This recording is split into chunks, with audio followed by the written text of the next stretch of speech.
नमस्कार दोस्तों, आज हम लोग बात करेंगे ईरान अमेरिका वॉर में स्पेन ने अमेरिका को अपने सैन्य अड्डे इस्तेमाल करने से रोक दिया है। ईरान के खिलाफ कार्रवाई में शामिल नहीं होगा स्पेन, ये स्पेन के मंत्री का बयान है। इजराइल, अमेरिका और ईरान जंग का आज तीसरा दिन है। स्पेन ने ईरान के खिलाफ अमेरिका को अपने सैन्य अड्डे का इस्तेमाल करने से इनकार कर दिया है। स्पेन के विदेश मंत्री जोसे मैनुअल अल्बारेस ने कहा, इस फैसले के बाद स्पेन की रोटा और मेरॉन एयरबेस से 15 अमेरिकी विमान रवाना हो गए। युद्ध के बीच अमेरिकी राष्ट्रपति डोनाल्ड ट्रंप ने अपने पुराने सहयोगी ब्रिटेन के प्रधानमंत्री कीर स्टारमर पर नाराजगी जताई है।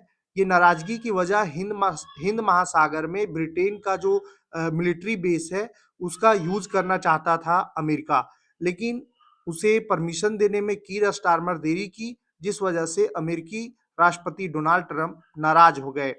अमेरिका जंग के पहले दिन से ही बेस से ईरान पर हमला करना चाहता था, लेकिन ब्रिटेन ने 48 घंटे बाद इसकी इजाजत दी और कहा कि अमेरिका को यहां से सिर्फ ईरान के मिसाइल ठिकानों को निशाना बनाना है।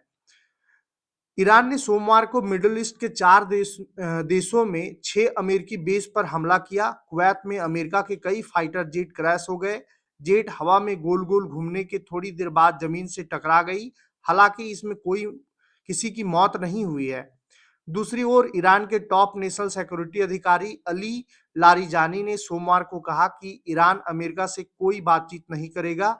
यह बयान उन खबरों के जवाब में आया है जिनमें कहा गया था कि ईरान ने अमेरिका से फिर से बातचीत शुरू करने की कोशिश कर रहा है। वहीं कुवैत ने सोमवार को गलती से 3 अमेरिकी फाइटर जेट को दुश्मन का विमान समझकर निशाना बनाया। हादसे में सभी अमेरिकी पायलट सुरक्षित हैं। अल जजीरा रिपोर्ट के अनुसार अमेरिका और इजराइल ने मिलकर अब तक ईरान के 1000 से ज्यादा ठिकानों पर हमले किए हैं। इस दौरान शुरुआती 30 घंटे में 2000 से ज्यादा बम गिराए गए। इनमें अब तक 555 लोगों की मौत हो चुकी है, जबकि 700 से ज्यादा लोग घायल हैं।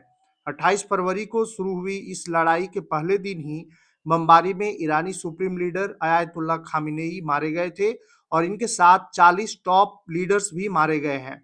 वहां के रक्षा मंत्री, खामिनेई की पत्नी, बहू, परिवार के और सदस्य मारे गए हैं और अमेरिका के 3 सैनिक भी मारे गए हैं।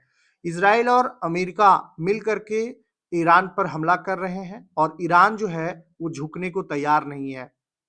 देखने वाली बात यह है कि क्या रूस और चीन ईरान का साथ देंगे या साइलेंट रहेंगे। जैसे अभी तक चुपचाप हैं दोनों देश, वैसे ही शांत रहेंगे या फिर उनका साथ मिलेगा।